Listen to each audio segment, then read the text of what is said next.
¿Qué tal, jóvenes? Buen día con todos.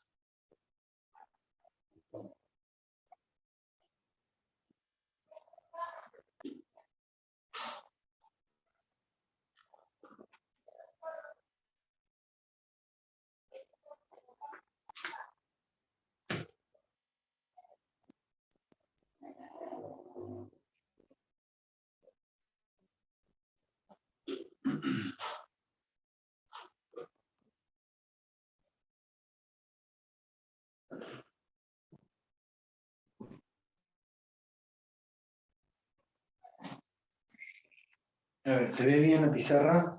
Un poco distorsionado, ¿no?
Ahora.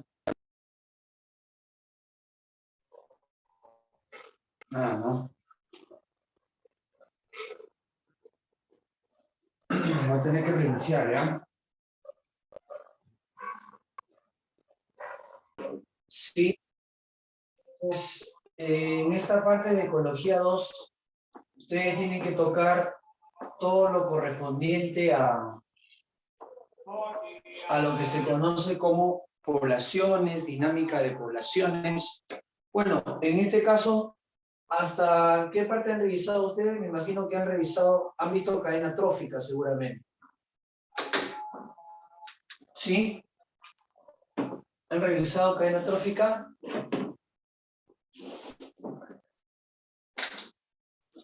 ¿Sí vieron? Ya.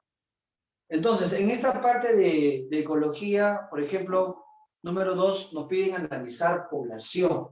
Entonces, es el primer nivel que nosotros encontramos, nivel de estudio de la ecología, nivel de población. Entonces, cuando nosotros hablamos de el nivel de población, sabemos que en una población se agrupan individuos que van a pertenecer a una misma especie, ¿no? Entonces, acá tenemos agrupado a un conjunto de individuos de la misma especie, entonces a ellos se le conoce como población. Pero hay algo importante también que determinar, que en esta población se considere espacio y tiempo, ¿cierto? Entonces, una población se define como un conjunto de individuos de la misma especie, pero lo que se considera para que pueda ser llamado población es que compartan un mismo espacio y también estén en el mismo tiempo. Entonces, espacio y tiempo. Acá entonces habría que definir el término espacio y también el término tiempo. Los dos son muy importantes porque si a mí me dicen un cardumen de anchovetas, ¿un cardumen de anchovetas es una población? Claro, es una población. pero faltaría definir el espacio y tiempo, ¿no? Y de repente si me dicen un cardumen de anchovetas en el mar peruano, ya estoy definiendo el mismo espacio. ¿Ya han hecho esto ya? A ver, me dicen acá hicieron, pero eso está en su separata. En su separata está que empiezan con poblaciones. ¿Ya han hecho dinámica de poblaciones?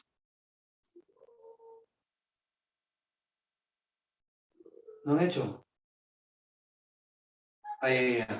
Ya, entonces, claro, en su separata dice dinámica de poblaciones, dice el día de hoy. Ajá, y ciclos biogeoquímicos también. Es lo que veo en su separata. Ya, entonces, todo esto está definido como una población y vamos a decir que dentro de una población hay un conjunto de individuos de la misma especie. Ya, muchachos, un conjunto de individuos de la misma especie.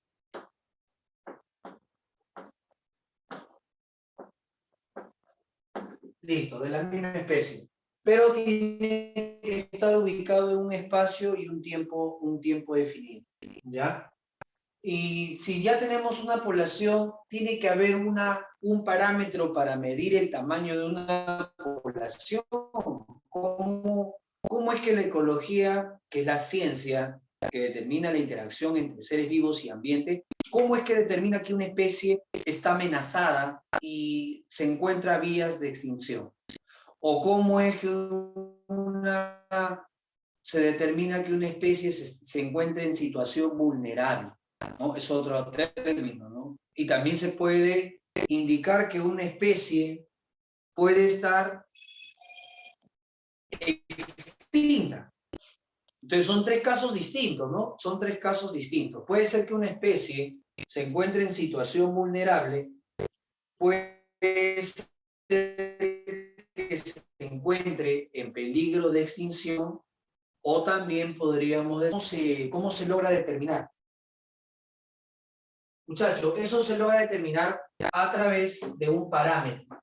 ¿Ya? Ese parámetro que va a medir, ese parámetro que va a medir el tamaño de una población, se le conoce como densidad poblacional.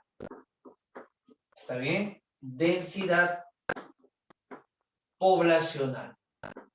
Entonces, mediante este parámetro, podemos en este caso medir el tamaño de una población. Mediante este parámetro nosotros podemos medir el tamaño de una población. ¿Y cómo se calcula la densidad poblacional? ¿Cómo se va a calcular la densidad poblacional? La densidad poblacional se va a calcular, jóvenes. Acá ponemos la D de densidad poblacional. Esto se calcula por un cociente. Ese cociente implica que, vamos a decir, el número de individuos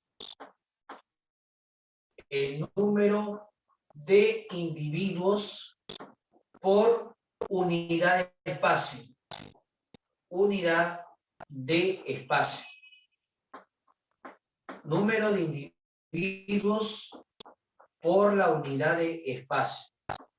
Sí, en esto de unidad de espacio podemos colocar metros cuadrados, podemos encontrar hectáreas si nos referimos a árboles, ¿no? Por ejemplo, un ingeniero forestal puede trabajar con una cantidad de árboles por hectárea de terreno en la selva, ¿sí o no? En el caso de un ingeniero pesquero puede detectar tantas anchovetas por metro cúbico de mar, ¿no? Es otra medida, volumen. O también en el caso, nosotros podríamos también determinar, en el caso de una densidad poblacional a nivel microbiológico. Chicos que van a industrias alimentarias llevan un curso que se llama ecología microbiana y ellos tienen que hacer su curva de crecimiento de los microbios. ¿Y cómo hacen ello? Estimando la cantidad de microbios por centímetro cúbico. O sea, por cada centímetro cúbico, cómo va creciendo los microbios en cantidad. ¿Ya? Eso se llama densidad poblacional. La densidad poblacional, repito, es la unidad o es el parámetro que mide el tamaño de la población. Es el parámetro que mide el tamaño de la población. Puede ser calculado como número de individuos por unidad de espacio. Metros cuadrados, hectáreas, metros cúbicos, centímetros cúbicos. ¿Ya?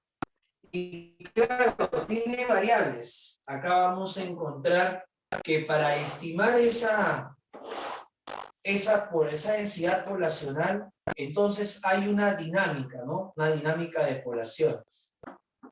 Vamos a poner acá dinámica poblacional.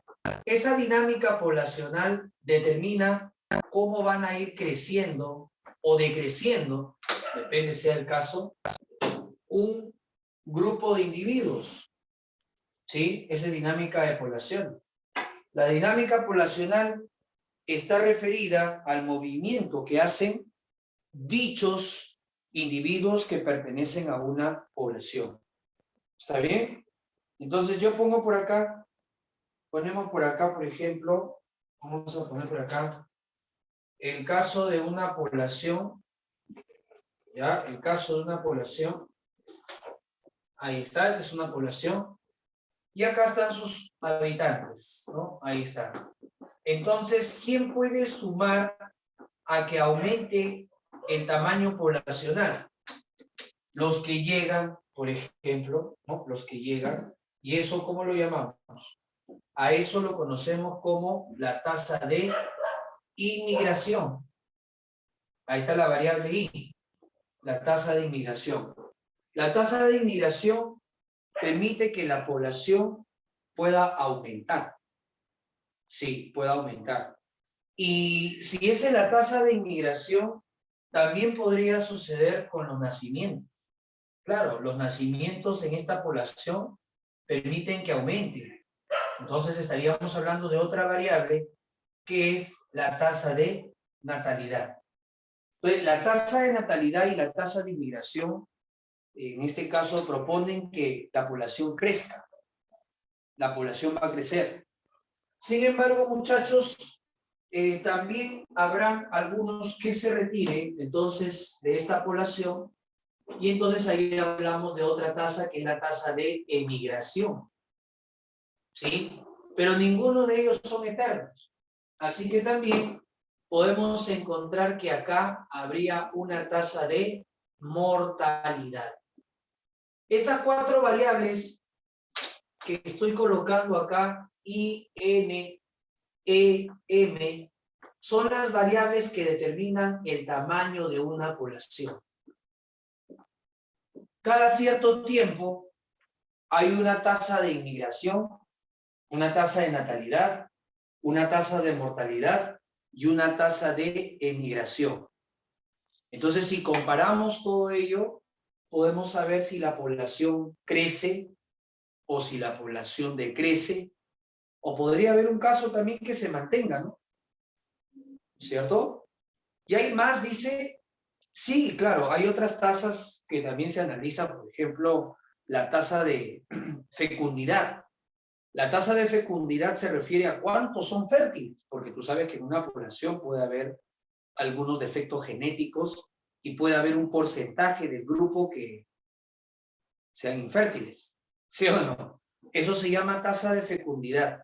¿Cuántos individuos son fértiles? Y también hay otra tasa que es la tasa de morbilidad. La tasa de morbilidad es cuántos de esa población padecen de una enfermedad. Padecen de una enfermedad. Morbilidad viene de enfermedad. El morbo, ¿no? El enfermo. Claro. Entonces, si hay una tasa de morbilidad, eso predispone a que aumente una tasa de mortalidad. Por ejemplo, en este caso, a nivel mundial, se ha presentado una alta tasa de morbilidad. Y esta alta tasa de morbilidad afecta incrementando la tasa de mortalidad. ¿Sí o no? en alguna parte de nuestro país se esterilizó a las personas y obviamente su tasa de fecundidad disminuyó.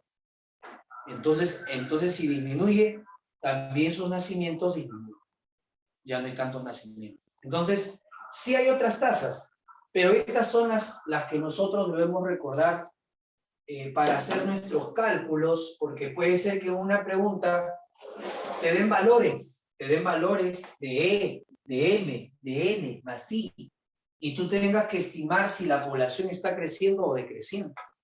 Entonces, por eso, estas son las más importantes, y voy a decir que las expresiones algebraicas que se pueden presentar de esa población, ¿cuáles serían las expresiones algebraicas que se pueden presentar en esa población?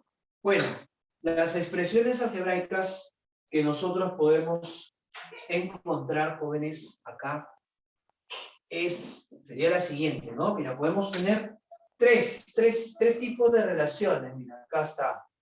I, N, ya, acá también I, N. Estos dos se tienen que sumar, ¿verdad? Claro, los dos se tienen que sumar. I y N. ¿Por qué? Porque los dos contribuyen al aumento de tu población. Y en el otro caso, M más C también se tiene que sumar, perdón, porque ambos contribuyen a que tu población decrezca. Entonces, ahí estamos comparando los que suman a mi población y los que restan a mi población. Podría ser un primer caso que la tasa de natalidad e inmigración sea mayor que la mortalidad y emigración. Entonces, lógicamente, un jovencito, ¿qué va a decir de esta relación? ¿Qué va a decir? Dirá, pues, profesor, la población está en crecimiento. Claro, la población crece. Hay un crecimiento de tantos individuos por año. Ya, eso sería su tasa de crecimiento. En el caso de microbios, diría, hay tantos individuos más por cada hora. Los microbios se reproducen rápido, ¿sabes? ¿Ya? Entonces, en cambio, si es lo contrario, si I más N es menor a M más C, entonces diríamos que la población está decreciendo. Claro, está decreciendo, está disminuyendo, y se puede tomar algunas medidas, porque si es una especie de nuestro país endémica, entonces, muchachos, podemos decir nosotros que este decrecimiento puede contribuir a su extinción y hay que tomar medidas, ¿no? De alguna forma, ponerlas en cautiverio, en un parque nacional, una reserva nacional, ¿no? Para evitar su extinción. Entonces, se toman medidas, ¿no? En función a ello. Y lo ideal, muchachos, sería que casi sean la misma cantidad, ¿no? No va a ser exactamente igual, pero por ahí, ¿no? Casi igual los ingresos a los egresos. Entonces diremos que la población ahora se encuentra en equilibrio. La población se va a encontrar, muchachos, en equilibrio. Ahí está. Entonces, de acuerdo a estas variables de lo que determinan el tamaño de una población, podemos encontrar estas expresiones que van a determinar si la población crece o decrece.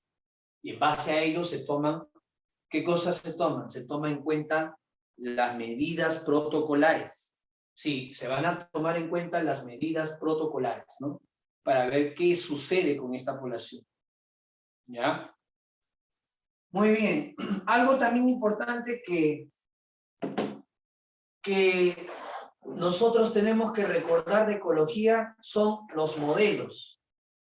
Acá podemos ver tipos de crecimiento. ¿Ya? Tipos de crecimiento. ¿Cuáles son los crecimientos que podemos encontrar en los distintos seres vivos? ¿Cuáles son los tipos de crecimiento? Bueno, hay un crecimiento que, entre comillas, es ilimitado.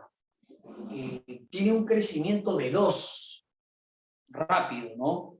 Y lógicamente ese crecimiento veloz, rápido, vamos a encontrar que ese crecimiento dibuja una curva de este tipo, ¿no? Logarítmica, exponencial, ¿sí? Que mientras en este caso pasa más tiempo, aumenta más la cantidad de individuos, de manera ilimitada, ¿sí? Entonces, este crecimiento se llama crecimiento logarítmico.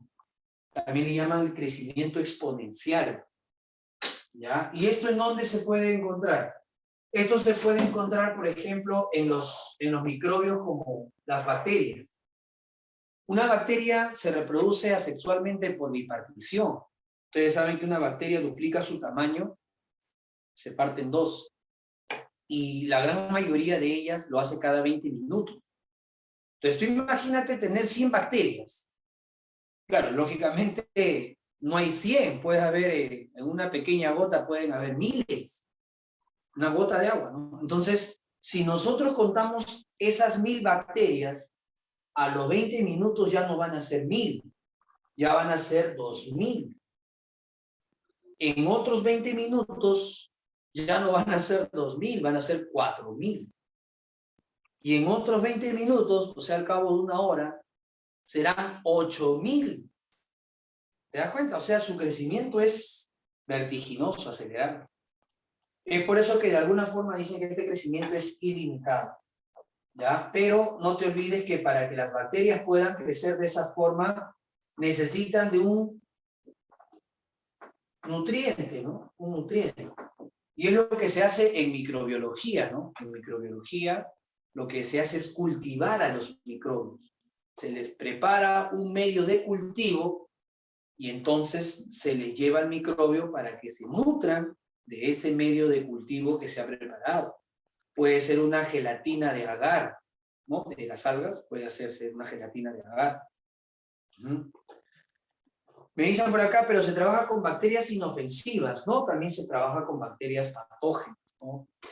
Normalmente eso ya dependerá, ¿no? Del rubro, porque puede ser que de alguna forma alguno de ustedes vaya a trabajar con bacterias de la industria alimentaria.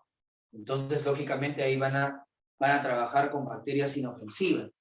Puede ser que un biólogo trabaje como laboratorista o laboratorio de microbiología y tenga que cultivar las bacterias de la boca de una persona para determinar si tiene, en este caso, algún tipo de agente infeccioso como el bacilo de Koch, ¿no? Se hace un raspado de la garganta y se puede cultivar para ver si tiene el bacilo de Koch. Ese es un crecimiento exponencial, es un crecimiento logarítmico. Entre comillas, es un crecimiento ilimitado, ¿ya? Pero hay otro crecimiento, muchachos. Hay otro crecimiento, el cual no tiene esa forma. Este otro crecimiento, mira, tiene esta apariencia, crece, crece, crece, crece, pero de pronto llega a un punto máximo y declina. Otra vez crece, crece, crece y declina. Y así, dibujando como una S.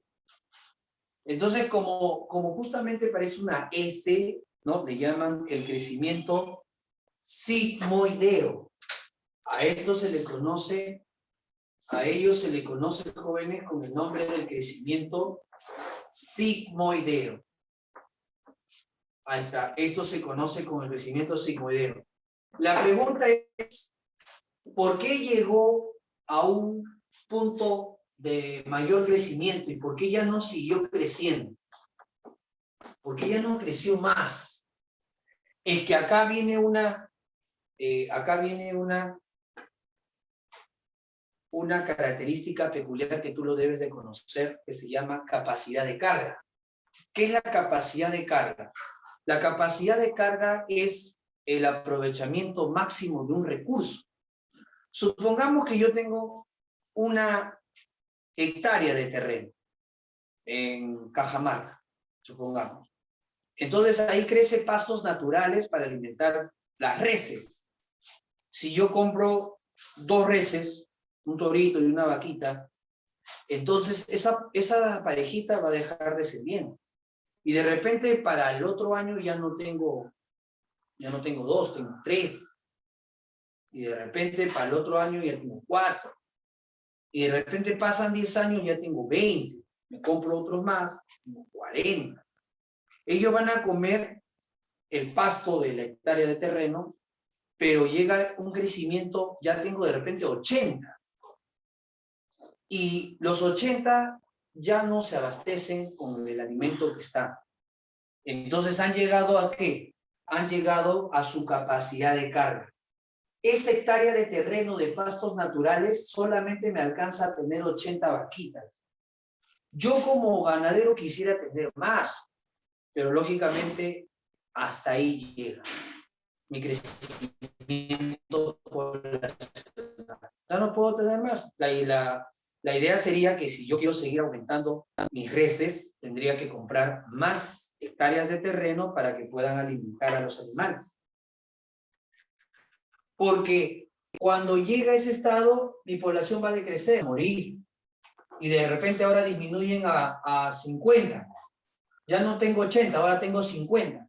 Nuevamente empiezan a crecer, llegan a 60. Pero las 60 también ya se estorban, baja. Y la cantidad de pasto va disminuyendo. ¿No? Entonces, a eso se refiere con capacidad de carga. ¿Sí? ¿Se entiende, verdad? ¿Qué cosa es la capacidad de carga? La capacidad de carga es el máximo aprovechamiento de un recurso. Eso determina hasta dónde puede crecer tu población. Esto puede estar en el caso de los peces, puede estar también en el caso de las reses, generalmente en lo que es crianza, ¿no? Porque tienen un crecimiento que va a la par con el recurso alimenticio. El recurso espacio también, ¿no? El espacio también es importante. ¿Ya? Entonces, esa es la capacidad de carga. 2 tipos de crecimiento. Esto puede ser, vamos a poner acá, ilimitado. Ilimitado. Y este sería limitado. Ya está. Acá dijimos como ejemplo, tenemos las bacterias. Crecimiento de bacterias. Protozoos también. Sí, algunos protozoos también pueden hacer bipartición, un crecimiento rápido, acelerado. En cambio acá, este crecimiento limitado se puede dar en plantas y se puede dar en animales. Claro, las plantas también, hasta el momento que ya no encuentran espacio, hasta ahí pueden llegar a crecer. Ya está. 2 tipos de crecimiento. 2 tipos de crecimiento. El exponencial y el sigmoideo. ¿Estamos claros? Ahí está. Entonces, lo que estamos viendo acá es analizando el nivel poblacional, que deben ser individuos de la misma especie, ocupar el mismo espacio y tiempo. Puedo calcular su densidad con el cociente del número de individuos por la unidad del espacio. Puedo saber que esa población no se mantiene constante a través del tiempo. Puede variar, puede crecer, puede decrecer o ligeramente mantenerse. ¿No? Entonces, estas son las variables. ¿Sí? Estas son las variables. Y las expresiones son cuando una población crece, cuando una decrece y cuando se mantiene en equilibrio. ¿No, muchacho? Muy bien. Ahora, veamos por acá. Veamos por acá ahora cuáles vienen a ser modelos. Los modelos que podemos encontrar en una población. Esto también va a depender del recurso. Claro, el recurso alimento es importante para el modelo que vamos a encontrar de poblaciones. A ver, ¿qué modelos de poblaciones podemos encontrar, muchachos? ¿Qué modelos de poblaciones podemos encontrar? Hay un modelo de población que se conoce como azarosa. Sí, azarosa. ¿Sí? ¿Por qué le llama azarosa? Se le llama azarosa porque los individuos, ¿no es cierto?, se distribuyen de manera aleatoria. Claro, ¿no? Acá podemos notar, mira, ahí vamos a ver acá cómo es este modelo. Ahí está. Este modelo poblacional, ¿sí? Este modelo poblacional se conoce como azarosa. Para que una población tenga distribución azarosa, tienen que tener el recurso disponible en cualquier punto de este espacio, debe haber el mismo recurso, de tal forma que los individuos pueden estar distribuidos de forma aleatoria. No se concentran en un lugar en particular, están distribuidos de manera aleatoria. Vamos a poner que este modelo de población se le conoce como, ya, este es un modelo poblacional de tipo azarosa. Ya está. Otro modelo poblacional, ¿cuál sería? Otro modelo poblacional sería aquel que se distribuye, pero por grupos. Sí, se distribuye por grupos. ¿Y qué significa distribuirse por grupos? Cuando se distribuye por grupos, debe haber un distanciamiento entre las manadas, entre los diferentes grupos de animales que se puedan estar estableciendo. ¿Y cómo se llama ese tipo de distribución? A ese tipo de distribución donde encontramos individuos en cada parte de este espacio geográfico, ¿cómo lo conocemos? A esta distribución, ¿cómo se le llama, muchachos? Esta distribución se llama uniforme. Uniforme. Claro, los leones, los lobos, las hienas, muy bien, por grupos. Entonces, esa distribución ya es diferente a la anterior. Claro, es diferente porque estos individuos que han mencionado sus compañeros, los lobos, los leones, las hienas, son gregarios, ¿no? Se mueven en grupos. Entonces, cuando se mueven en grupos, se establecen en distintos puntos de un espacio geográfico, ¿cierto? Entonces, esa distribución de los individuos se le conoce como una distribución de tipo uniforme.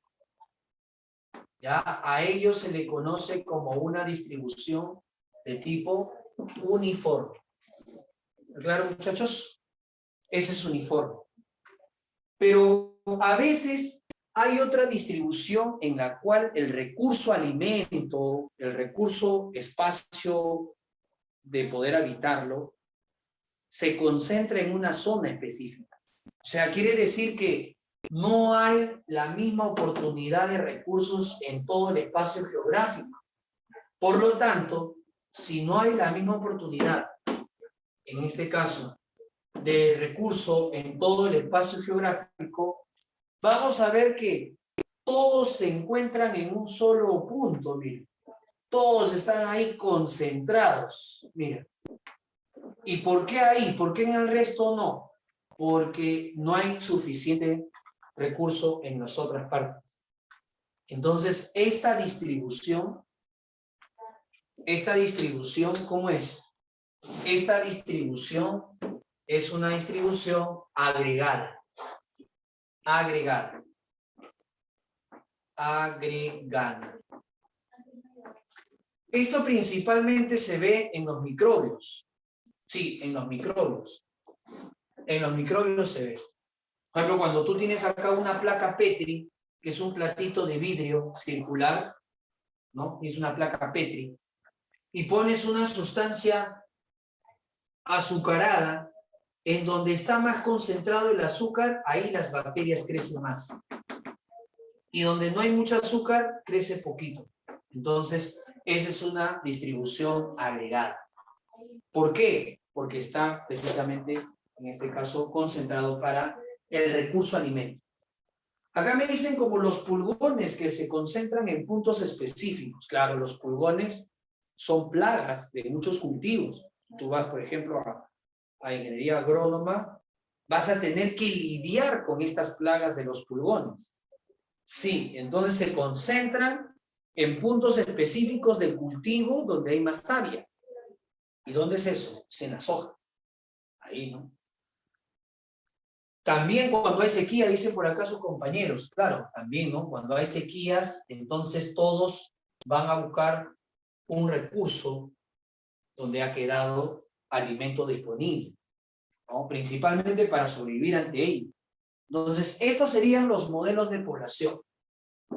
Estos son los distintos tipos de modelos de población. ¿No, muchacho? Puede ser azarosa, puede ser uniforme, puede ser agregada. Agregada. ¿Sí? Viendo, por ejemplo, a nuestro país como un espacio geográfico grande y nosotros como individuos, en este caso de la población, entonces de alguna forma, viendo al conjunto, nosotros seríamos agregados, viendo al total.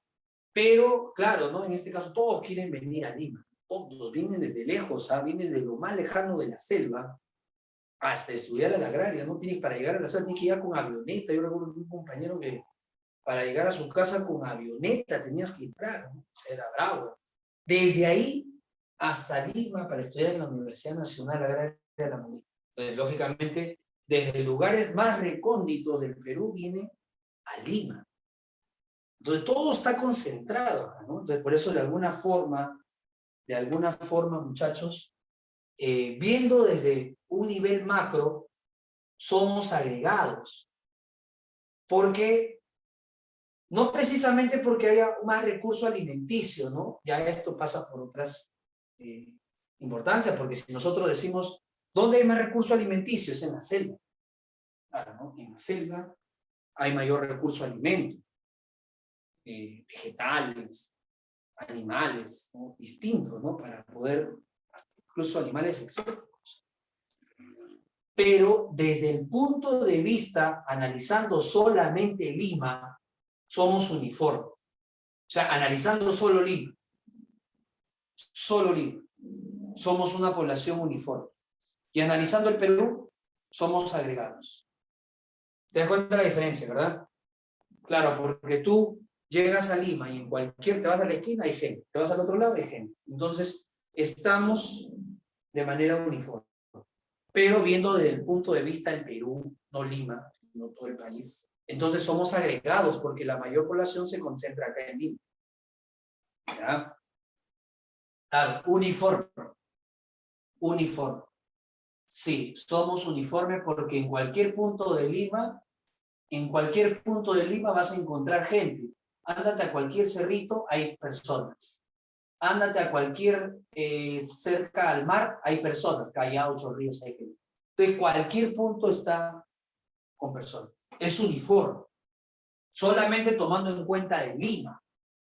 Nada más, tomando en cuenta el Perú, somos agregados. ¿Ya? Ahora, en el caso de las estrategias, porque acá también tiene que haber estrategias para mantener a la población.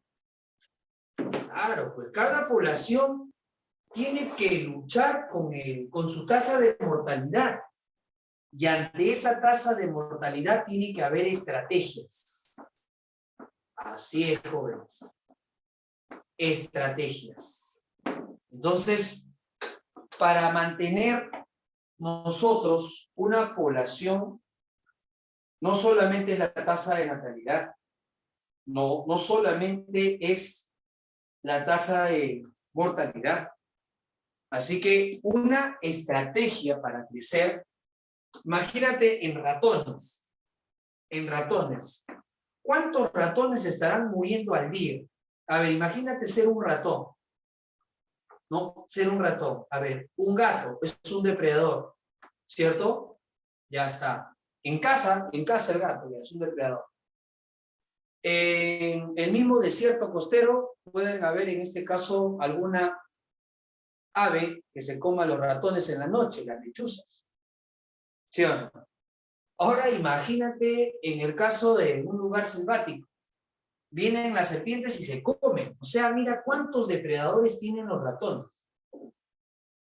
En casa el gato, y también no se queda atrás la ama de casa, ¿sí o no? La ama de casa es codazos, con racumín, con ratoneras, también está eliminando a los ratones, ¿cierto? Pero ¿cómo contrarresta esta especie, ¿no? Musculus, el nombre científico del ratón.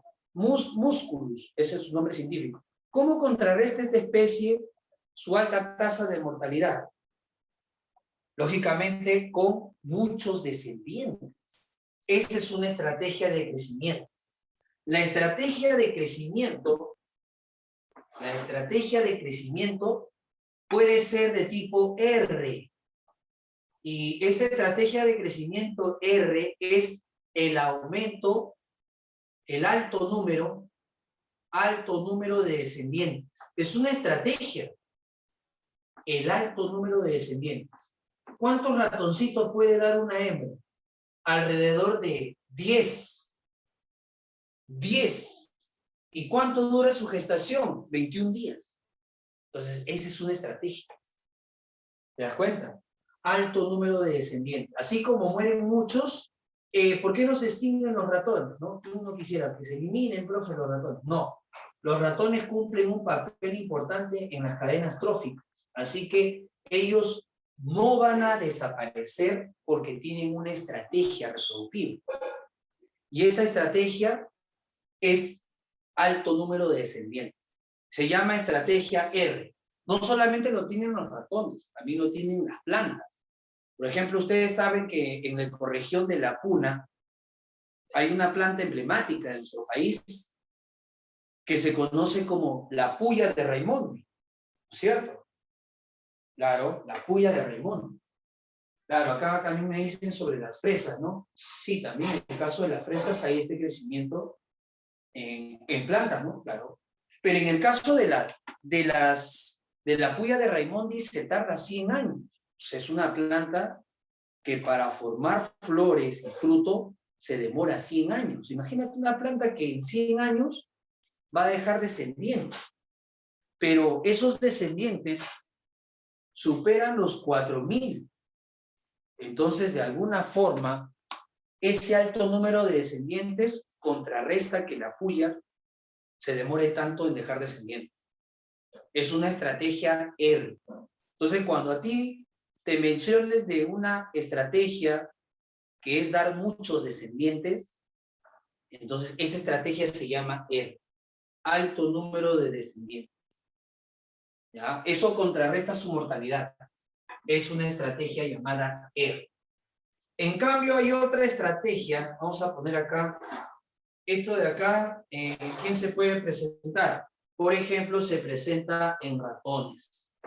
Se presenta en las plantas también, ¿no? Las plantas que dejan muchos descendientes a través de sus semillas.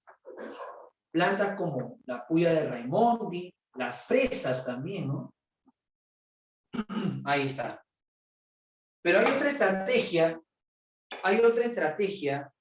el pejerrey también, claro, ¿no? Una gran parte de los peces ponen muchas hueveras y de ahí salen muchos descendientes.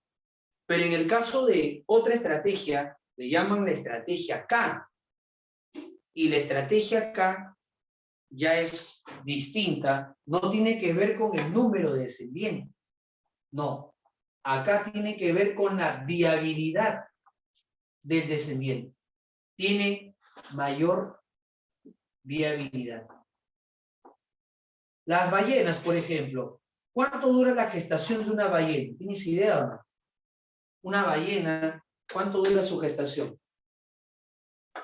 La gestación, 1 año y 2 meses. No, en la ballena son 2 años. ¿Ah? En los elefantes son 2 años y 2 meses. Imagínate. Para dar solamente un descendiente. Ajá. O sea, acá es lo que aumenta la probabilidad de supervivencia. Tiene bastante recurso alimenticio. Sí, es la gestación más larga. Entonces acá, en la estrategia acá, invierte una gran cantidad de recursos para pocos descendientes. Es una ballena, en este caso, tendría mayor viabilidad que un ratón. Ahí estaríamos nosotros también. ¿Por qué? Porque nosotros no exponemos a las descendientes en huevos, que tienen poca probabilidad de sobrevivir. No exponemos a los descendientes a bolsas llamadas marsupios, que también tienen poca probabilidad de sobrevivir. Nosotros tenemos dentro de la especie de todos los primates, encontramos una placenta, ¿no? Que le da mayor tasa de supervivencia. ¿Ya? Hay una mayor tasa de supervivencia, mayor cantidad de recursos, y eso es lo que nosotros podemos ver, mayor tasa de supervivencia. Eso es lo que podemos notar, muchachos, de la estrategia K. Son términos que se usan bastante en ecología, pero eso es lo que ocurre, muchachos. Imagínate, eso es lo que ocurre. ¿Ya? Entonces, todo esto, toda esta pizarrita está denotando el aspecto población. ¿Qué es una población? ¿Cómo se mide una población? ¿Cuáles son las variables que determinan el tamaño de una población? ¿Cuáles son los tipos de crecimiento que tiene una población? ¿Cuáles son los modelos de una población? ¿Qué estrategias tiene una población para que pueda, en este caso, mantenerse? Claro, si un cocodrilo pone muchos huevos, estaría utilizando su estrategia R, porque como estos animales son ovíparos, entonces el huevo no tiene mucho grado de supervivencia. ¿Ya? Incluso en Galápagos se encontraron esta tortuga, una tortuga en Galápagos que dio alrededor de 150 crías, imagina. Es una estrategia ¿de qué tipo? R, porque esas tortugas están amenazadas para la extinción. Pero una de ellas, podríamos decir ahí, por la variabilidad que tiene, ha dejado 150 descendientes. Entonces es como que de lo que ya estaba a punto de su población reducirse de consideración, aumentó de golpe. ¿No? Esa es una estrategia. ¿Ya? Entonces acá, la estrategia acá implica el mejor cuidado de las crías, implica la mayor cantidad de recursos alimenticios. Todo eso aumenta la tasa de supervivencia. Todo eso aumenta la tasa de supervivencia. No te olvides entonces en qué consiste la estrategia R y en qué consiste la estrategia K. ¿Sí? ¿Se entiende más o menos? Claro, eso es lo que de alguna forma podríamos encontrar sobre este tipo de estrategias reproductivas. ¿Ya? Acá les muestro, por ejemplo, acá creo que tengo sobre poblaciones, creo que para que ustedes puedan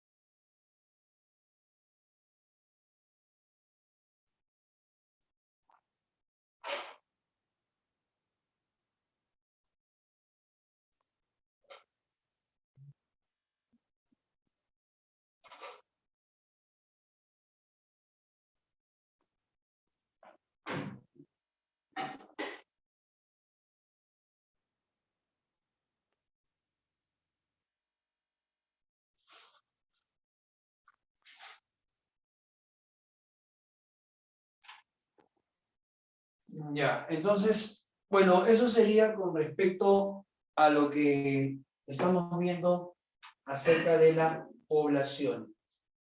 ¿Alguna pregunta, muchachos?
Muy bien, entonces pasamos al siguiente. Entonces ya esto sería todo con respecto a poblaciones. Vamos a poner acá que acá la distribución es aleatoria.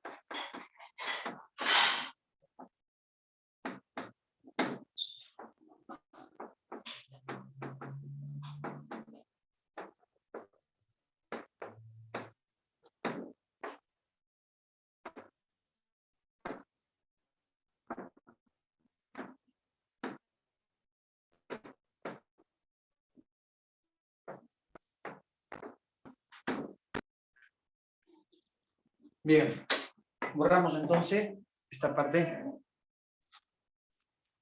A ver, muchachos, borramos esta parte.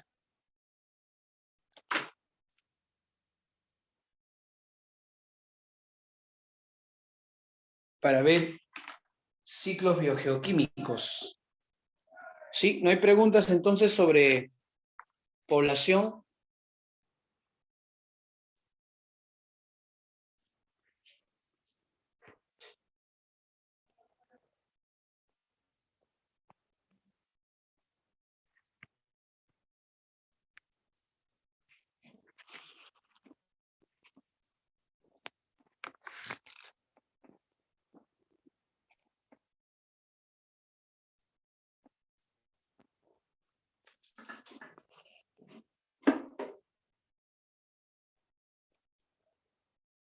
Ya.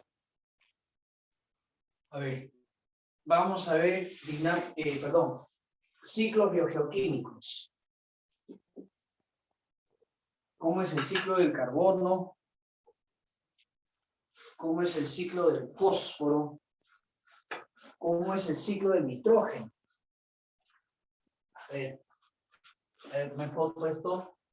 Ahí se los paso.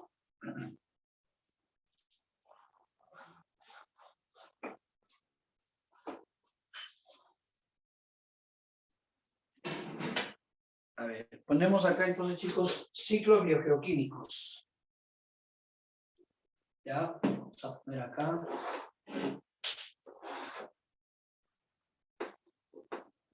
A ver, el mismo nombre nos dice, ¿verdad? Biogeoquímicos se refiere a que va a haber un tránsito de moléculas o compuestos químicos entre la tierra, geo es tierra, y entre el ser vivo, ¿no? Eso sería un ciclo biogeoquímico.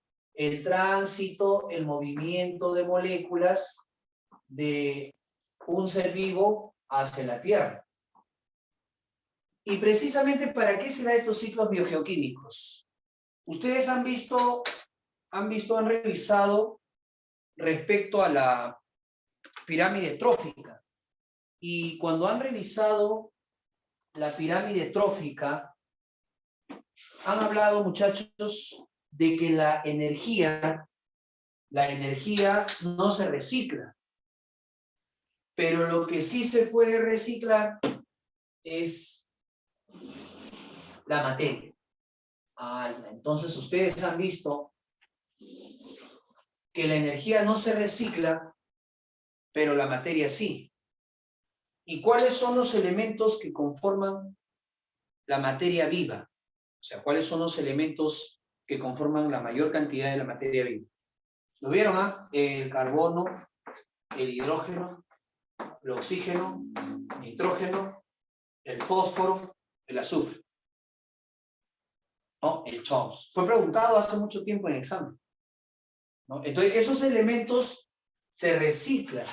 Y acá podemos ver, por ejemplo, una forma de reciclar es a través del ciclo del nitrógeno, del ciclo de nitrógeno. ¿Cómo es el ciclo de nitrógeno? Este ciclo del nitrógeno empieza en el aire y también termina en el aire. Entonces, si es un ciclo que empieza en el aire y también termina en el aire, ¿cómo lo llamamos a este ciclo? Le llamamos atmosférico, o también, ¿cómo lo podemos llamar?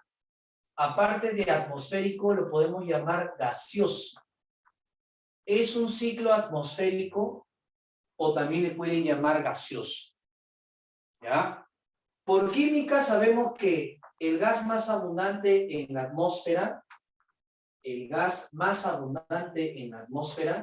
es el nitrógeno, ¿cierto? El gas más abundante en la atmósfera es el nitrógeno.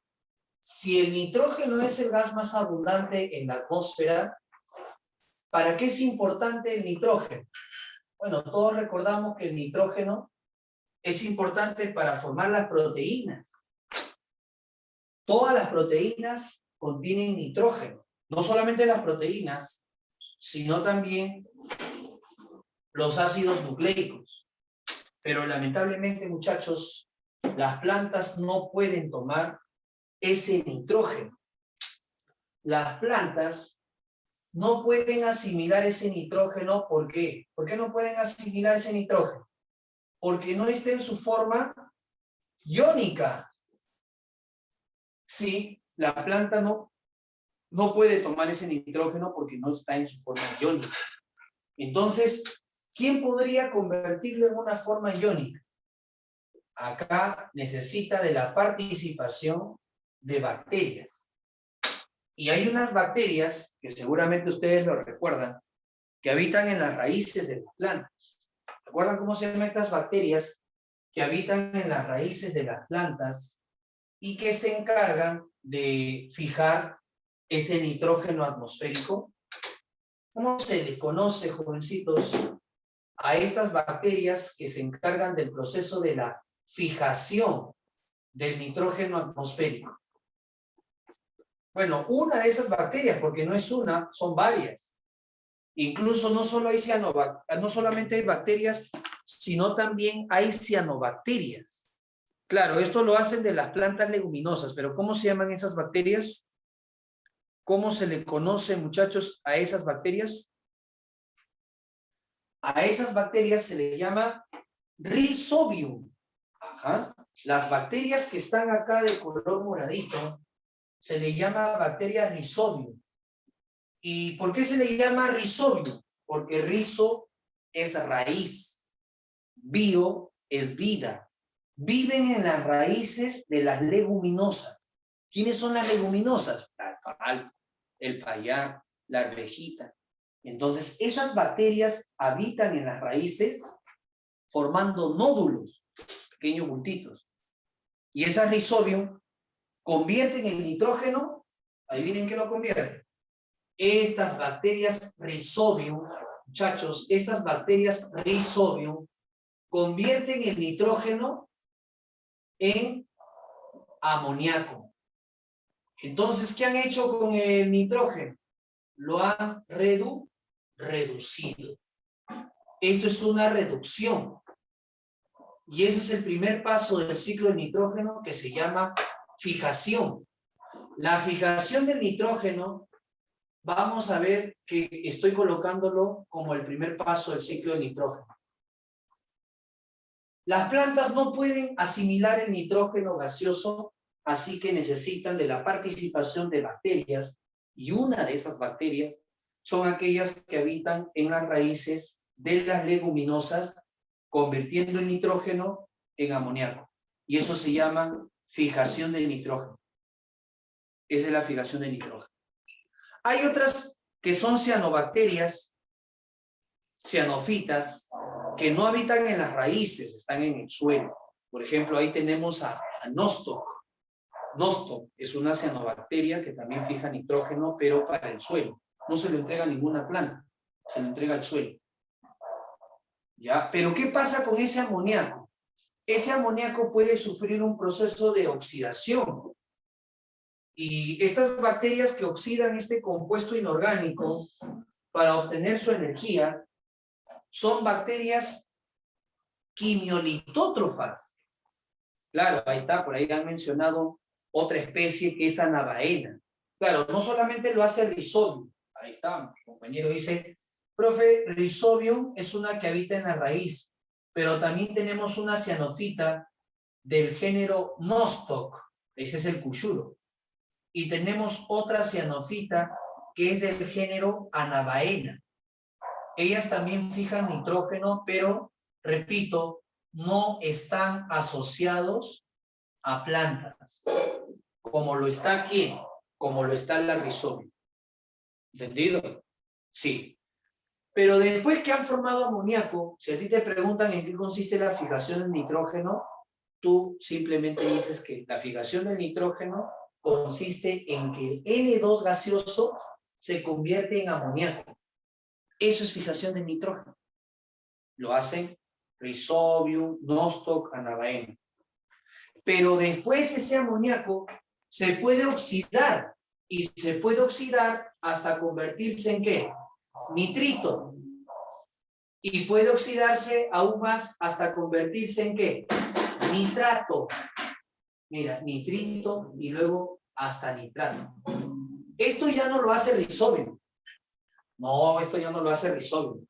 Esto lo hace otra bacteria, otro grupo de bacterias, que se les llama nitrobacterias, ¿no? Por ejemplo, ahí está el nitrococo, está el nitrosoma, ¿no? El nitrosoma, el nitrococo, el nitrobacter, son bacterias que hacen este segundo paso que estoy colocando por acá. ¿Qué hacen? Oxidan el amoníaco para convertirlo en nitrito y en nitrato. ¿Cómo se llama ese segundo paso? Ese segundo paso se llama nitrificación. ¿Ya? Voy a colocar entonces que esto lo hacen otras bacterias. Voy a colocarle acá un color distinto para que te des cuenta que son otras bacterias. Y esas bacterias, ¿quiénes son? Nitrococo, nitrobacter, nitrosoma. Ahí está, ¿no? Estas bacterias son otras, se les llama también bacterias nitrificantes. También se le puede llamar bacterias nitrificantes. Ponemos acá entonces nitrosomas. Ahí están los nitrosomas. ¿Sí? ¿Y qué pasa cuando estas bacterias han oxidado el amoníaco hasta nitrito y luego hasta nitrato? ¿Qué sucede? La planta recién puede asimilar. Claro, porque al final de cuentas, las plantas son las que tienen que tomar ese nitrato para convertirlas en proteínas. Así que, muchachos, este paso donde la planta está tomando el nitrato, ¿cómo se le va a conocer? ¿Cómo se llama este paso en el cual la planta toma el nitrato? ¿Ah? ¿Cómo se llama eso? A eso se le llama asimilación. Pregunta, ¿en la asimilación participan bacterias? No participan bacterias. En la asimilación no participan bacterias. No participan. En la fijación, sí. En la nitrificación, también. En la asimilación, no. Ahora esas proteínas, ese nitrógeno ya está en forma de proteínas. Está en las hojitas. Por eso las leguminosas tienen bastante proteínas. La soya, la quinoa, la cañigua, la alfalfa. Son plantas que tienen bastante proteína. Porque ya vienen asociadas con bacterias que hagan este trabajito de la fijación y que luego ellas completan el proceso con la nitrificación y la planta toma, y entonces ahí hay una buena riqueza, ¿no?, de proteína. Y ahora, muchachos, siguiendo el ciclo de nitrógeno, esa proteína que está en la planta, ¿no?, esa proteína que está en la planta, al final va a ser consumida, ¿no? Va a ser consumida por, obviamente, los herbívoros. Los herbívoros son los principales en aprovechar esa proteína que está en ellos. Y con ello obtienen ellos también una fuente para formar músculo, pelaje y las distintas proteínas que ellos necesitan. O sea, al final, completando la cadena trófica, ellos también necesitan. El trébol también es una leguminosa. Sí, el trébol también. Así que, jóvenes, acá encontramos que siguiendo ahora las proteínas forman parte de su cuerpo. Pero no se olviden que ellos van a liberar desechos y en los desechos hay compuestos nitrogenados. Por ejemplo, ustedes saben que en la orina de este animal encontramos urea, ¿cierto? En las heces podemos encontrar que no todo ha sido digerido y podemos encontrar también en las heces materia orgánica. Sí, se puede encontrar materia orgánica. Y no solamente en la excreta de estos animales herbívoros, sino también, muchachos, podría ser no solamente en la excreta, sino también podríamos encontrar acá que cuando ese animal muera, claro, pues no es eterno, entonces este animalito muere, entonces esa proteína que está en este cadáver tiene que ser transformado por hidrólisis. Claro, acá tiene que haber hidrólisis, porque su pelaje tiene proteína, su músculo tiene proteína, y su proteína tiene aminoácidos, ¿cierto? Claro que sí, y entonces esa proteína, por hidrólisis, que van a hacer otras bacterias, van a liberar hacia el suelo. ¿Qué cosa es lo que van a liberar hacia el suelo? De las proteínas de los compuestos orgánicos, van a liberar amonio. Amonio. Entonces, ¿cómo se llamaría este paso en la cual, producto de la descomposición de este cadáver, vamos a encontrar que sus proteínas terminan como amonio? Sí, terminan como amonio. Entonces, imagínate que esas proteínas que nosotros estamos encontrando en ellas van a terminar como amonio. Entonces, esas bacterias tendrán que llamarse, ¿cómo se llamarán estas bacterias? Estas bacterias se llamarán amonificantes. Y ese es el cuarto paso del ciclo del nitrógeno. ¿De dónde sale ese amonio? ¿Te acuerdas que el aminoácido tiene un grupo amino? Ya, entonces, cuando se hace hidrólisis de los aminoácidos, las bacterias amonificantes liberan este compuesto amino y por reducción se convierten en amonio. Así es. Ojo, que esto viene de las proteínas de un animal, puede venir también de las excretas, porque las excretas pueden tener también materia orgánica, pueden haber proteínas en las excretas, o puede venir de la urea. La urea también acá tiene grupo amino. ¿Y qué pasa con el amonio? El amonio también la planta lo puede asimilar. Ojo, si te preguntan en el examen, ¿cuáles son las formas en que una planta puede asimilar nitrógeno?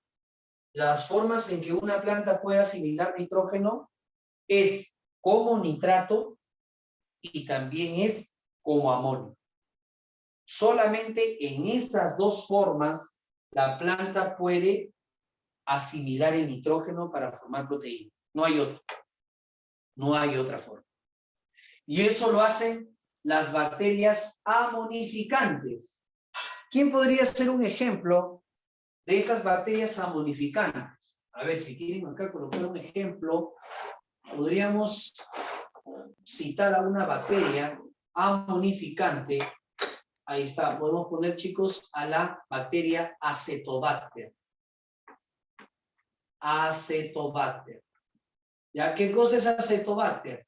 Es una bacteria que realiza este trabajo de las proteínas. De las proteínas saca el grupo amino por hidrólisis y después las reduce hasta convertirlas a amonio. Eso es lo que hace. ¿Entendido? ¿Ya? Pero Hace un momento mencionamos que si el nitrógeno empezó en el aire, tiene también que ser devuelto al aire. Entonces, acá encontramos nitratos en su cuerpo, también en su cuerpo tiene nitratos, y hay otras bacterias, en este caso descomponedoras, ¿ya? Hay otras bacterias descomponedoras, por ejemplo, Clostridium. Clostridium, ¿qué hace con ese nitrato que está en su cuerpo? Ese nitrato que está en su cuerpo va a ser oxidado. Y cuando es oxidado ese nitrato, va a devolver, jóvenes, va a devolver al ambiente el N2. ¿Y cómo se llama? Cuando el nitrato se oxida hasta nitrógeno. Eso se llama desnitrificación. Paso 5. Y ahí estarían, muchachos, los 5 pasos del ciclo del nitrógeno. Ahí está, mira. Regresa a la atmósfera para que pueda ser nuevamente fijado por una de estas bacterias, Rhizobium, Nostoc o Anabaena. Ahí está, mira. Ese sería el ciclo del nitrógeno. Como te das cuenta, empezó en el aire y terminó en el aire. Pasó por la tierra y pasó por seres vivos. Es biogeoquímico, ¿no? Biogeoquímico. ¿Sí? ¿Estamos claros entonces con estos 5 pasos del ciclo del nitrógeno? ¿Se entiende estos 5 pasos de cómo se ha formado?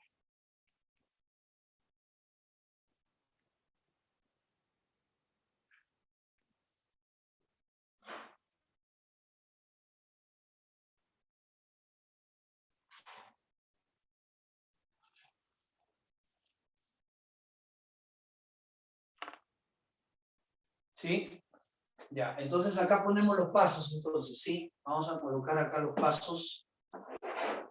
¿Cuáles son los pasos del ciclo del nitrógeno? Ponemos acá el primer paso. El primer paso del ciclo del nitrógeno es la fijación. La fijación del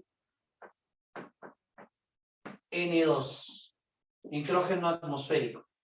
Ya, acuérdate que la fijación de nitrógeno atmosférico es de N2 a amoníaco. Acá lo he puesto, ¿eh? Número 1, ahí está. Número 2, ¿cuál es? La nitrificación.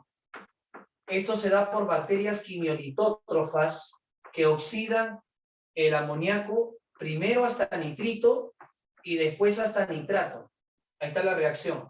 De NH3 a N2, nitrito y luego a nitrato. Paso 3. Hemos dicho que la planta ya puede asimilar, ya puede absorber por sus raíces el nitrato. Ahí está entonces el proceso de asimilación. ¿Ya? ¿Qué más? Que las excretas se pueden convertir a amonio y que la materia orgánica de este cadáver puede también sufrir hidrólisis y pasar también a amonio o puede pasar también a amoníaco. Eso se llama amonificación. Cuando el nitrógeno de la materia orgánica pasa directamente a ser amonio. Eso se conoce como amonificación. Y 5, como todo es un ciclo, tiene que volver al aire. Entonces vuelve al aire por un proceso de desnitrificación. Vuelve al aire, a la atmósfera, por un proceso de la desnitrificación. Ahí estarían entonces los 5 pasos. ¿Y las bacterias quiénes son? Las fijadoras Rhizobium, Nostoc, Anabaena. Las nitrificantes ¿quiénes son? Nitrosoma, Nitrobacter, Nitrococo. Y las amonificantes ¿quiénes son? Acetobacter. ¿Y quiénes serían las bacterias desnitrificantes? Acá podemos tener a Clostridium. Clostridium. Ahí está Clostridium. Esto ya es cuando se realiza la descomposición de un cadáver. ¿Sí? La descomposición de un cadáver. Ahí está. ¿Entendido? Ya está. Entonces vamos al otro ciclo del carbono. ¿Ya? Vamos al otro ciclo del carbono. El del nitrógeno es el más largo. Sí, es el más largo, pero es fácil de entender si tú, en este caso, has seguido la secuencia del esquema. ¿Ya? Vamos entonces al ciclo del carbono. Este es más sencillo. El del carbono es más sencillo. ¿Por qué es más sencillo? Porque el carbono, la planta no necesita a nadie que externamente lo fije. Ella tiene en su cloroplasto una enzima, ¿no? Que es la rubisco. Entonces, el ciclo del carbono también es atmosférico, también es gaseoso. El ciclo del carbono también es atmosférico, también es gaseoso. ¿Cierto? Ya está. Si el ciclo del carbono es atmosférico, es gaseoso, entonces, muchachos, empieza en el aire y también termina en el aire. Pero la planta no necesita que otro lo fije por él. Ella tiene la rubisco, y la rubisco se lo entrega a la ribulosa bifosfato. ¿Se acuerdan de fotosíntesis? Ya, entonces, es más fácil. La planta no necesita bacterias fijadoras. Entonces, cuando nosotros encontramos un ecosistema y acá está presente una plantita, ahí está, esta planta, por los estomas, ¿qué son los estomas? Los estomas vienen a ser los poros que tienen las hojas. Por los estomas, entonces la planta empieza a tomar ¿qué? Toma el oxígeno. Perdón, el CO2. Ahí está el CO2. ¿Sí? Toma el CO2. Y con ese CO2 inmediatamente construye materia orgánica. Claro, la planta construye materia orgánica, aumenta su peso, después de hacer fotosíntesis, ustedes saben que la planta aumenta su peso. Probablemente en la pirámide trófica han hablado de la productividad primaria bruta y la productividad primaria neta. Probablemente han hablado de eso. Entonces acá forma materia orgánica y esa materia orgánica es importante porque tiene los carbonos del CO2. Ahí está. Pero ¿cómo devuelve o cómo se devuelve ese carbono que está en el alimento?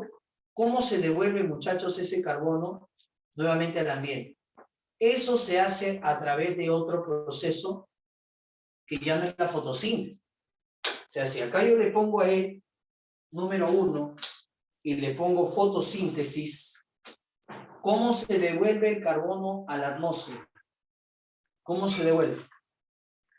¿Cómo se devolvería, muchachos? Cuando este animalito consuma ese alimento, él devolverá el carbono a través de la respiración celular. Y eso es todo, mira. Eso es todo. O sea, si me preguntan, para que se cumpla el ciclo del carbono, ¿qué procesos son importantes? La fotosíntesis, que permite la entrada del carbono, y la respiración celular, que permite la devolución del carbono. Y ahí está dando vuelta el carbono. Ahí está dando vuelta el carbono. Solamente que el CO2 no solo se produce, muchachos, de la respiración celular. Y por eso que este gas amenaza con el incremento de la temperatura del planeta. ¿Por qué? ¿Ese CO2 de dónde más puede provenir? Ese dióxido de carbono, ese anhidrido carbónico también puede venir de la combustión de hidrocarburos. Claro, la combustión de hidrocarburos, el gas, el petróleo, la gasolina, eso también contribuye a que se acumule CO2. Pero no solamente es la combustión de hidrocarburos. ¿Qué más puede ser? Claro, esa es la fase rápida. Claro, ¿no? Entonces se acumula bastante. También se puede acumular este CO2, ¿producto de qué, muchachos? Esto puede acumularse producto de la quema de cultivos. En este momento deben estar quemando cultivos en la selva, y estos cultivos pueden generar CO2 a la atmósfera. Y a veces cuando se les pasa la mano, esta quema de cultivos termina en un incendio forestal. Las erupciones volcánicas también, claro, ¿no? Claro que esto no es muy frecuente. Es poco frecuente, pero también lleva a emanaciones de CO2. ¿Te das cuenta? O sea que hay mucho. Y no olvidemos que también la descomposición de los cadáveres también contribuye al CO2. ¿Te das cuenta que hay muchas formas para que se acumule CO2? Es por eso que ese gas en los últimos años ha amenazado, jóvenes, con el incremento del planeta, y ese incremento ha llevado consigo ¿a qué? A las desertizaciones. Cada vez aumentan zonas donde se van volviendo zonas desérticas, cada vez hay un deshielo de los glaciares, ¿no? Los osos polares incluso pelean por su vida, cada vez, en este caso, se van secando los ríos, entonces sequías, deshielo de glaciares y todo eso, es por no controlar ese exceso de CO2. ¿Y cómo sería una forma de controlarlo? Bueno, por el efecto invernadero, ¿no? Exacto. Una forma de controlarlo sería la reforestación, ¿no? Y ahí está el trabajo de usted. El molinero contribuye no solamente a una carrera de ingresos económicos, sino a una carrera que lucha por el planeta, ¿no? Básicamente es técnicas de reforestación, agroforestería, ¿no es cierto? Entonces, de alguna forma, esto reduce el efecto invernadero. No, reduce el efecto invernadero. Porque si no, estos dos pasos no va a agotar ese CO2. No, las plantas no pueden hacerlo todo, y más aún cuando hay sequías, las zonas agrícolas disminuyen. Entonces hay un problema. Pero eso es lo que en este paso del ciclo del carbono. Entonces, los pasos en el ciclo del carbono, ¿cuáles vendrían a ser los pasos en el ciclo del carbono? Primer paso del ciclo del carbono. Vamos a poner acá, muchachos, primer paso para que se pueda llevar a cabo el ciclo del carbono. Vamos a poner acá la fotosíntesis, el primer paso. Sí, el primer paso es la entrada del carbono. Y esto se logra a través de la fotosíntesis. ¿Ya? Segundo, el segundo paso es devolverlo.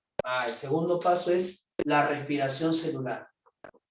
Las plantas también hacen respiración celular, no te olvides, y ellas también pueden devolver CO2 a la atmósfera. Pero lógicamente en el día ellas hacen poco, ¿cierto? El tercero, ¿cuál sería el tercero? El tercero sería la combustión de hidrocarburos. El cuarto, la quema de cultivos. Erupciones volcánicas también, ¿sí? También puede ser erupciones volcánicas. Y 6, la descomposición de los cadáveres. ¿Ya? Yo pongo acá combustión de hidrocarburos. ¿Ya? Combustión de HC. ¿Qué es HC? Hidrocarburos. ¿Qué más? Quema de cultivos, ¿no? Quema de cultivos. También esto se está llevando a cabo en diferentes partes del mundo. La quema de cultivos, número 5, vamos a poner acá, número 5, la descomposición de los cadáveres. ¿Ya? Y número 6, las erupciones volcánicas que también emanan CO2. ¿Ya? Erupciones volcánicas.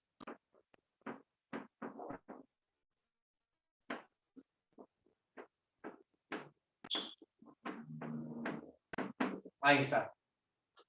Uno se preguntará en este caso, ¿y cómo será en lo que se refiere a los problemas, por ejemplo, en el caso del agua, el ciclaje del agua? ¿Cómo será el ciclaje del agua?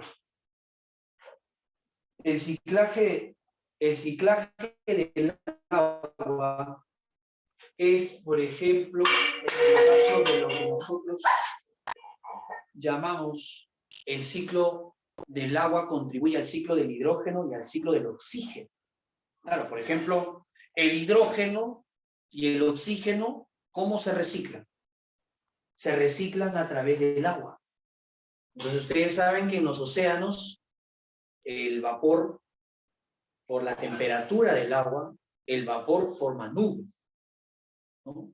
Y estas nubes se trasladan y en cierta parte estallan esas nubes y precipitan. Y se forman los ríos que nuevamente desembocan en los mares. Entonces, ese es el ciclo del agua, ¿no? Todos ustedes recordarán, en este caso, el ciclaje del agua. ¿Cómo es el ciclo del agua? Evaporación primero del agua, ¿no? Se evapora. Formación de las nubes, traslado de las nubes y precipitación para formar a los ríos que nuevamente desembocan en el mar. ¿Ya? Entonces, como te das cuenta, si a mí me preguntan cómo es el ciclaje del hidrógeno y el oxígeno, simplemente tendríamos que decir que estos elementos organógenos, estos bioelementos organógenos, se reciclan por medio del ciclaje del agua. No se pueden reciclar independientemente. O sea, no es que el oxígeno se recicla por un lugar y el hidrógeno por otro. No. Los dos se reciclan al mismo tiempo a través del agua. A través del agua, ¿no? ¿Está bien? ¿Y cómo sería en el caso del fósforo? En el caso del fósforo, hay que tomar en cuenta que el ciclo del fósforo no es, muchachos, gaseoso. No, el fósforo no está en la atmósfera. ¿Dónde se encuentra el fósforo? El fósforo se encuentra en rocas. Y en las zonas de Bayóvar, al norte, el mar tiene más rocas fosfóricas. Al tener más rocas fosfóricas, el mar lava esas rocas y el mar contiene fosfato disuelto. ¿Y quién crees que asimila esas rocas o ese fosfato? Lo asimilan las algas. Las algas asimilan el fosfato. ¿Y quién se come a las algas? Lógicamente, los peces. Viene pescadito y se come los peces. Por eso ir al norte es consumir una riqueza de peces. ¿Por qué el norte? Porque los mares del norte, ¿no? La parte mitad del norte, es el que tiene más rocas fosfóricas. Conchas negras, pescaditos, gran cantidad de fósforo. Pero no solamente eso, sino que después para completar el ciclaje del fósforo vienen aves. Ahí está, mira, vienen las aves marinas, un piquero, un guanay, un pelícano, un potoyunco. Sí, nosotros tenemos un ave que se llama potoyunco. Un zambullidor. Entonces esas aves se comen a esos pescaditos. ¿Y qué pasa? Tienen bastante fósforo tienen. Y tanto fósforo contienen que no lo pueden acumular porque es un mineral. Sus huesos ya están endurecidos y tanto fósforo que hace, lo excretan. Y lo excretan a la orilla, ¿no? Lógicamente, eso acumula y ese es el guano. Alexander von Humboldt escribió que ese guano no es cualquier guano, es un guano muy rico, pero no es rico por el sabor, sino rico por el fósforo, porque lo probaban en campo y las plantas crecían, pero rapidísimo. Entonces Humboldt dijo en sus escritos que un guano muy rico en fósforo era el del Perú, ¿no? Y ustedes saben la historia, ¿no? Inglaterra le echó ojito a ese guano, armó a Chile, nos hizo la guerrita por ese guano. ¿De acuerdo? Claro, entonces, ese guano, ¿cómo puede volver a ser roca? Porque el nivel del mar sube y arrastra ese guano al mar. Y cuando ese guano se va al mar, se mezcla con otras sales y se endurece y forma nuevamente sedimentos para que empiece otra vez el ciclaje del fósforo. O sea, el ciclo del fósforo no es gaseoso. El ciclo del fósforo es sedimentario. Empezó en sedimentos de roca y terminaron nuevamente en sedimentos de roca. ¿Ya? Y una pregunta de examen fue, ¿quiénes son los organismos que cumplen un papel importante en el reciclaje del fósforo? ¿Sabes cuál fue la respuesta? La respuesta fue las aves marinas. Sin esas aves, tú quitas las aves y ya fue, el fósforo no se puede reciclar. El fósforo no se puede reciclar sin esas aves. Ya, repito, las rocas fosfóricas liberan fosfato, estas lo asimilan las algas, los peces consumen las algas, por eso tienen bastante fósforo, las aves se comen a los peces y al no poder acumular más fósforo en sus huesos, lo eliminan en su guano. Su guano se acumula en las islas, el nivel del mar aumenta, arrastra ese guano, se forman sales de fosfato nuevamente y se reciclan. Ese es el ciclo del fósforo. Es un ciclo sedimentario. Muy bien, muchachitos. No sé si tienen ahí alguna pregunta. Ese es lo que en su separata me han enviado para poder en este caso conversar con ustedes. ¿Sí? Lo que es población y lo que es ciclos biogeoquímicos. Ya será en una próxima seguramente para hablar acerca de las correcciones y también acerca de las relaciones. Muy bien, chicos. Cuídense bastante. Gracias. Nos vemos. Ahí les envío la foto.